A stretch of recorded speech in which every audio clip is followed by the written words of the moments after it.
5 لوگوں کے لیے آج کی رات نہیں ہے۔ پہلا جو اللہ کی ذات میں کسی کو شریک کرتا ہو، دوسرا جو چگلی کرتا ہو، تیسرا جو تکبر کرتا ہو، چوتھا جو ماں باپ کا نافرمان ہو، پانچواں جو مسلسل شراب پیتا ہو۔ ان 5 بندوں کے لیے آج کی رات کوئی فائدہ ہونے والا۔ تو آج کی یہ جو مقدس رات ہے یہ محمد رسول اللہ صلی اللہ علیہ وسلم کے صدقے ملی ہے۔ آج کی رات کو بھی لے کے کئی لوگ بڑے بڑے دعوے کرتے ہیں، کچھ کہتے ہیں کہ کچھ بھی نہیں، اور کچھ کہتے ہیں اتنا کچھ ہے کہ بس بتا نہیں سکتے۔ کچھ کہتے ہیں کچھ بھی نہیں، کچھ کہتے ہیں میں اتنا کچھ ہے کہ تم حساب بھی نہیں لگا سکتے۔ تو یہ دونوں ہی اپنی اپنی جگہ باتوں میں غلو کرتے ہیں۔ ترمذی شریف میں آج کی رات کی برکت لکھی گئی، لیکن یہ کہیں نہیں لکھا کہ قبرستانوں میں اگربتی جلانا، یہ کہیں نہیں لکھا 3 آدمی موٹر سائیکل پر بیٹھ کے قانون توڑنا، یہ کہیں نہیں لکھا کہ ساری رات مسجدوں کے باہر کھڑے ہو کے کھاتے پیتے رہنا۔ یہ خوبصورت موقع ہے اللہ کو منانے کا، اللہ کو منانے کا خوبصورت موقع ہے۔ اللہ چاہتے ہیں میں اپنے بندے کو معاف کر دوں، میں اپنے بندے کو جنت کی طرف بلاؤں، اپنے بندے کے لیے آسانیاں پیدا کروں۔ تو آج کی رات اس لیے خوبصورت ہے کیونکہ آج کی رات جو دعا مانگی جائے گی وہ رد نہیں ہوگی۔ آج کی رات اگر توبہ کر لی جائے تو قبول ہو جائے گی۔ میں نے جمعے میں بھی بتایا تھا 5 لوگوں کے لیے آج کی رات نہیں ہے۔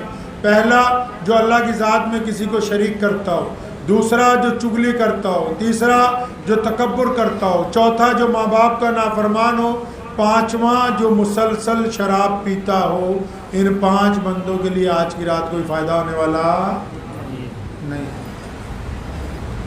لیکن اللہ نے فرمایا میں نے اپنے عرش پہ لکھ دیا ہے کہ میری رحمت میرے غضب پر غالب آ گئی۔ قرآن پاک میں فرمایا ما غرک بربک الکریم، فرمایا میرے بندوں میں تو کریم رب ہوں، تم آ جاؤ میری طرف۔ یہ 5 قسمیں بتانے کے بعد پھر کہہ دیا کہ اگر یہ 5 بھی توبہ کر لیں آج کی رات، یہ 5 بھی توبہ کر لیں آج کی رات تو ان کی بات بھی پھر بن جائے، ان کے لیے بھی معافی کا معاملہ ہو جائے، ان کے لیے بھی مغفرت کا معاملہ ہو جائے۔ تو آج کی رات اللہ سے معافی مانگیں گے انشاءاللہ واٹس ایپ پر۔ مجھے تو شام سے وہی آ رہے لگا تھا۔ کچھ لوگ فیس بک پہ ابھی بھی آن لائن لگے ہوئے ہیں، ایک دوسرے کو دیکھ رہے ہیں کون کیا کر رہا ہے، کون کیا کر رہا ہے۔ واٹس ایپ پہ پیغام جا رہے ہیں کہ بھائی معاف کر دینا، معاف کر دینا۔ لکھا ہے بیت اللہ کے جب بندہ پھیرے لگاتا ہے نا، طواف کرتا ہے، ان پھیرے لگانے سے پہلے حاجی کیا کرتا ہے جانے سے پہلے؟ میرے پاس ایک ہندو دوست آیا تو اس نے مجھے آ کے کہا کہ مجھے آج پتہ لگا آپ کے یہاں حج بڑی پاورفل عبادت ہے۔ میں نے کہا کہ بھائی کیا بات ہو گئی؟ کسی حاجی نے بڑھیا چیزیں لا کے دی مکہ مکرمہ سے؟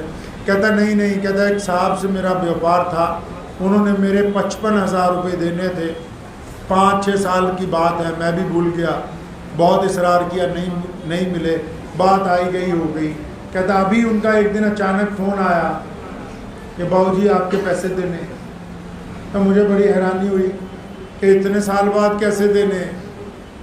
تو کہتا میں نے اس کو کھاتہ نمبر بھیجا، پھٹافٹ پیسے آ گئے۔ اس نے فون کیا مل گئے؟ میں نے کہا مل گئے۔ تو جب فون کاٹنے لگا کہ میں پوچھا بھیا یہ کیسے اتنے سالوں بعد تمہیں یاد آ گئے؟ کہ وہ حج پہ جا رہے ہیں نا، تو آج بیٹھے ہوئے ساری کتابیں چھان رہے تھے کہ کس کس کا حق مارا ہوا ہے۔ یعنی یہ اتنی طاقتور عبادت ہے کہ اپنی ادائیگی سے پہلے بندے میں تبدیلی لانی شروع کرتی ہے۔ تو کہتے ہیں نا بھی حج میں جب بندہ چکر لگاتا ہے بیت اللہ کے چکر لگانے سے جن کو چکر دے رکھے ہیں وہ نہیں معاف ہوتے، پہلے معافی کرانی پڑتی ہے، پہلے چکر لگانے سے۔ دنیا میں صرف 2 مقام ایسے ہیں، پوری کائنات میں جتنے بھی لوگ بستے ہیں، 2 جگہ ایسی ہیں کہ جن کے دروازے سے بندہ جیسا جاتا ہے ویسا واپس نہیں آتا ہے۔ ایک خانہ کعبہ کا دروازہ دوسرا محمد رسول اللہ کا باب جبریل کہ جو ان کے درمیان سے گزر گیا، پھر اس دن کے بعد گناہ کرتے ہوئے اسے شرم آتی ہے، اس دن کے بعد بے ایمانی کرتے ہوئے شرم آتی ہے، تبھی تو اپنے نام کے آگے حاجی لگا لیتا ہے تاکہ دوسروں کو پتہ لگ جائے کہ اب میں نے پچھلے والے سارے کام چھوڑ دیے۔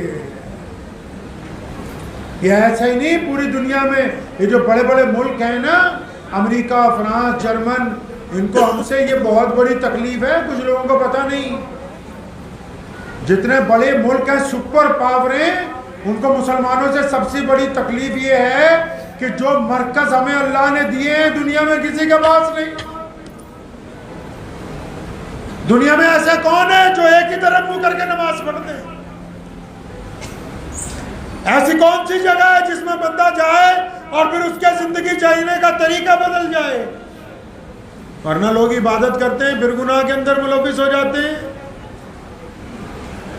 تو بعد میں شب برات کی کر رہا تھا، اب جو آن لائن سن لیں وہ بھی سن لیں کہ جو مسجدوں میں جا رہے ہو بڑھیا کرتا پجامہ پہن کے عطر لگا کے، اگر ماں باپ کے عطر نہیں لگا کے آئے ہو پھر مسجد تک آنے کا تمہیں کوئی فائدہ ہونے والا نہیں ہے۔ مطلب ماں باپ کو اگر تکلیف پہنچا کے آئے، کئی لوگوں کے ماں باپ مر جاتے قبر پہ روتے رہتے ہیں، بھائی جب زندہ تھے تب تو پوچھ لیتے، مرنے کے بعد تو دشمن کی آنکھوں میں بھی آنسو ہم نے دیکھے، مرنے کے بعد تو سارے روتے ہیں، مزہ تو تب ہے کہ زندوں کو سنبھال لے بندہ۔ اب جس نے ماں باپ کی قدر کی نہ ہو زندگی میں، وہ بھی کہتا نہیں شب برات منانے جامع مسجد پہنچیں گے، آرام سے پوری دعا میں شامل ہو کے آئیں گے، وہ دعا منہ پہ مار دی جائے گی واپس بیرن۔ تو دعا سے پہلے اچھا نہ ہو کہ بندہ اٹھ کے مجلس میں سے چلا جائے اپنے ماں باپ سے معافی مانگ لے؟ دعا سے پہلے اچھا نہ ہو کہ جن کا حق مارا ہے ان سے معافی مانگ لے؟ اسلام نے یہی نظام سکھایا۔ لوگوں نے عبادت کو صرف مذہب سمجھا، محمد رسول اللہ نے مذہب کو معاشرہ بنا دیا، معاشرہ، سماج بنا دیا، اور پھر ایسا خوبصورت سماج بنایا کہ ہم جیسے گرے ہوئے لوگ جو کل تک اس ملک میں کوئی وجود نہیں رکھتے تھے، جن کی تاریخ اگر صدیوں پہلے اٹھا لی جائے تو کوئی ہماری حیثیت نظر نہیں آتی، تو رسول اللہ نے ہمارے سر پر عزت رکھ دی، محمد رسول اللہ صلی اللہ علیہ وسلم۔ تو یہ کیا ضروری نہیں ہے ہمیں کہ ہم بھی نماز کے لیے اس بات کو آج کی رات ضروری سمجھیں کہ اگر ہم نے کسی کا حق مارا ہے تو اس حقدار سے معافی مانگ لینی چاہیے، مانگ لیں گے انشاءاللہ۔ وہ بندہ دور ہو اگر جس سے معافی مانگنی ہو تو فون کر کے بھی مانگ سکتا ہے، فون پہ شرم آتی ہو تو انڈیویجول واٹس ایپ کا میسج کر کے بھی، جس طرح فیس بک پہ فالتو عورتوں کی آئیڈیاں دیکھ دیکھ کے میسج کر کے پوچھتے رہتے ہو کہ شاید ادھر سے جواب آ جائے ادھر سے آ جائے، ان کو بلاک کر کے بھی توبہ کی جا سکتی ہے۔ ایسے گناہوں کو چھوڑ کے بھی اللہ کو راضی کیا جا سکتا ہے جن پہ اللہ کہتے ہیں کہ میں راضی ہوں۔ ہم لوگ پتہ کون سا اسلام چاہتے ہیں جو آج کل ہمارے یہاں سسٹم چل رہا ہے ہمارے دیش میں، اگر بڑھیا ناز بننے والا ہو، نماز آپا بھی نہیں پڑھی تھے، پڑھ کے بھی نہیں آیا، ماشاء اللہ سبحان اللہ کہہ کے ہر 5 منٹ بعد 50 روپے اس کو، داڑھی چاہے اس کی شرعی ہو چاہے نہ ہو، رسول اللہ کے حکم کے مطابق پائجامہ چاہے ٹکنوں سے اونچا ہو یا نہ ہو، درود شریف چاہے صحیح پڑھنا آتا ہو چاہے نہ آتا ہو، چاہے وہ نعت خواں بھی اپنے گھر میں ماں باپ کا بے ایمان ہو، اس سے کوئی لینا دینا نہیں ہے، اور کچھ نہیں تو مولوی صاحب کے پاس آ جاتے ہیں مسجد میں 10 بچے دے دو قرآن پڑھانا، وہ خود نہیں قرآن پڑھتے، تمہیں سمجھا کس نے دیا کہ لوگوں کے بچے جا کے تمہارے لیے، کسی کا بچہ اپنا بچہ بنتا ہے؟ ہاں، جتنے مدرسوں کے بچے ہوتے ہیں، ہمارے کسی مدرسے کے بچے کو الگ بٹھا کے پوچھنا بھائی جہاں قرآن پڑھنے جاتے ہو کتنی دیر میں پارا ہو جائے؟ 10 منٹ میں پارا پڑتا ہے پورا. ادھر سے شروع کرنا ہے. ہمیں پتا ہے یہ جتنے تم نے ڈھکوسلے تیار کیے ہیں نا، جن کو بلاتے ہو اگلوں کو بھی پتا ہے کہ بس اندر چودھری صاحب دی بیگم دیگ بنا رہی ہے، ملا جی دا ختم شریف، بکرے چھترے حجم شریف، ملا جی تشریف لے آئے، چوڑے ہو کے بہ گئے نے، آج ختم تو آیا جانا ہے، گھر بابے ہو رہی کہہ گئے نے. اسلام کو کہاں سے آپ کہاں لے گئے؟ اندازہ لگائیں. رسول اللہ نے تو آپ کو عزت دار بنایا. معاشرہ یہ چاہتا ہے، غیر مسلم یہ چاہتے ہیں کہ ہم کسی اچھے مسلمان سے ملیں، اور یہ کہتے ہیں نہیں ہم تو بس 50 روپے والے ہیں، مسجد میں دے آئیں گے تو بس ہماری مسلمانی پوری ہو گئی. اسلام اگر دولت سے بکنے لگتا تو دنیا کے سارے رئیس آج شیخ الحدیث بن کر بیٹھ جاتے. اسلام کو اگر پیسوں سے خریدا جا سکتا تو دنیا کے سارے چودھری کہتے جی ہمیں ہمارے نام کے آگے شاہی امام لگا دو بھائی، ہم ہی بن جائیں گے. بس ہم ہی سر پر ٹوپی لگا لیتے ہیں. مسلمان بننا آسان نہیں ہے، بے ایمانی چھوڑنی پڑتی ہے. محمد رسول اللہ کا دیوانہ اپنے آپ کو کہلوانا ہو تو رسول اللہ کے کہنے کے مطابق چلنا پڑتا ہے. ایک صحابی رسول صلی اللہ علیہ وسلم ہے، نام میرا اس وقت ذہن میں نہیں آ رہا، گلی میں چلے ہوئے جا رہے، ایک بڑی خوبصورت خاتون گلی میں کھڑی ہے اپنے دروازے پر، اس کی طرف نگاہ گئی،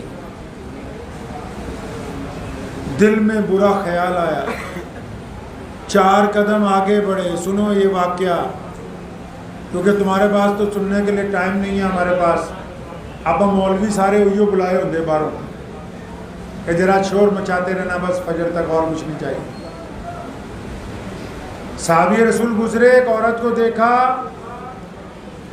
غیر مسلم ہے، پردہ نہیں کیا ہوا، بہت خوبصورت ہے، اس کے شکل کو دیکھا، اس کو دیکھا تو دل میں برا خیال آیا.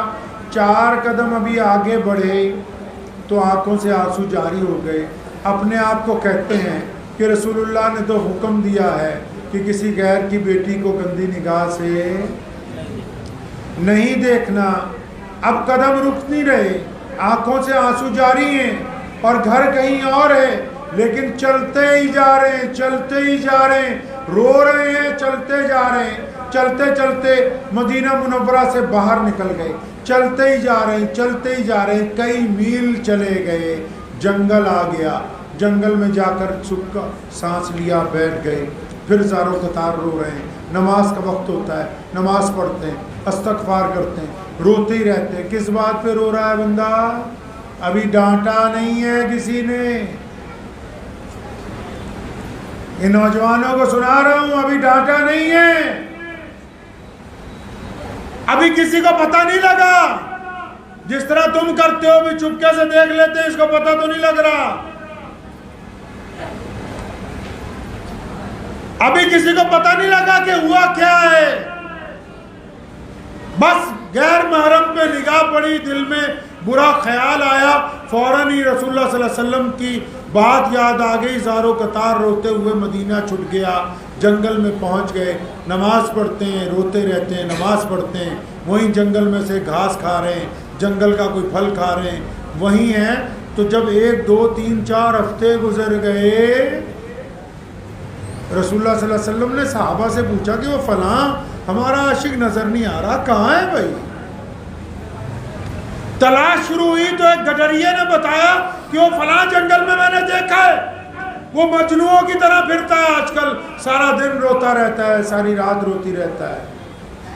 کیا ہو گیا بھائی؟ کہ بس رسول اللہ نے کہا تھا غیر کی عورت کی طرف نہیں دیکھنا. 2 صحابہ کو بھیجا، جاؤ ڈھونڈ کے لاؤ. وہ صحابی جنگل میں پہنچے، دور سے اپنے ساتھیوں کو دیکھا تو پہچان گئے. اب دل کیا کہہ رہا ہے کہ اب چوری پکڑی گئی، دربار نبوت سے سمن آ گئے، لگتا ہے آج وہاں خبر پہنچ گئی کہ میں نے تو حضور صلی اللہ علیہ وسلم کی حکم عدولی کی ہے. اور زاروں قطار رونے لگے. دونوں صحابی آئے, دلاسا دیا, پوچھا ہوا کیا ہے, پوچھا تم کیا آئے ہو, فرمایا رسول اللہ صلی اللہ علیہ وسلم یاد کر رہے ہیں, پوچھ رہے ہیں کہ کہاں ہے ہمارا عاشق وہ, اتنا روئے. فرمایا اچھا محمد رسول اللہ مجھے یاد کرتے ہیں, لیکن مجھ سے تو میرے آقا کے ایک حکم کی عدولی ہو گئی, انہی صحابہ کی گود میں آخری سانس لے کے اپنی جان اللہ کے سپرد کر دی. اس کو کہتے ہیں محمد رسول اللہ کا حکم مان. ایسے رسول اللہ صلی اللہ علیہ وسلم سے عشق کیا جاتا ہے. جنادہ عشق صادق ہے وہ قد فریاد کرتے ہیں, لبات مورے خاموشی ہے, دلاچ یاد کرتے ہیں.